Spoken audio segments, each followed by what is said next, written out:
A recent report by a UK-based human rights organization that investigates privacy intrusions by governments and businesses has turned the spotlight on Uganda. The organization Privacy International says it has evidence that the Ugandan government purchased powerful security surveillance system to spy on opposition politicians, activists and journalists. According to Privacy International, the security surveillance system was procured in 2012.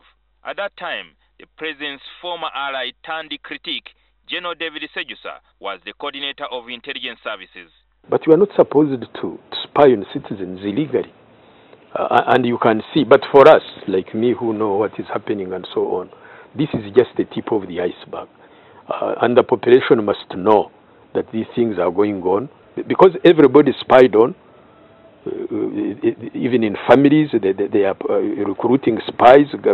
Husbands spy on wives, wives spy on husbands. Back then, General Sejusa was privy to many of the government's secret security operations in his capacity as senior presidential advisor and spy chief. But he now has no kind words for the regime that he once served. And the only way to hold government accountable is not to allow it to keep in power perpetually. That's the answer. Stop complaining about illegal spying and all these things. No, you must get them out of power. It is as simple as that. For how long are we going to complain? And they better start serious discussion on how to make sure that that happens.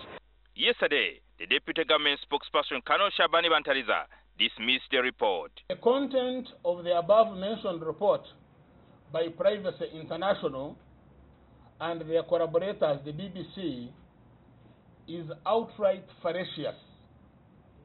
It's misleading with a hidden intent to malign the Ugandan government. But another human rights organization called Unwanted Witness says Uganda has surveillance equipment similar to those in China and Israel.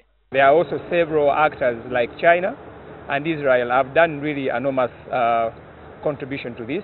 One, building capacity of the security agencies, teaching them tactics on how really to hack into people's systems, but at the same time their websites and putting them down.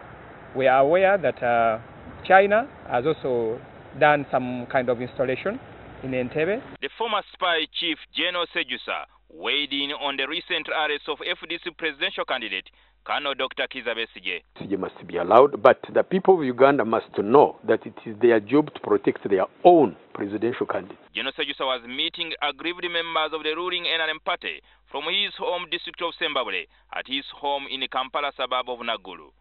I got everything, I got the votes, but surprisingly, I was not declared as the winner. They should be fair to all of us. I don't see why we should have someone favored against the other. Why should laws be selective? And I've just told them that they need to focus on the bigger problem. And the bigger problem is the one which causes that type of impunity. Sejusa also scoffed at his critics who attack him for being silent. You see, my approach is different because me, I'm a resistance fighter. Politicians want publicity. Resistance fighters want quietness. Jingo Francis, NTV Weekend Edition.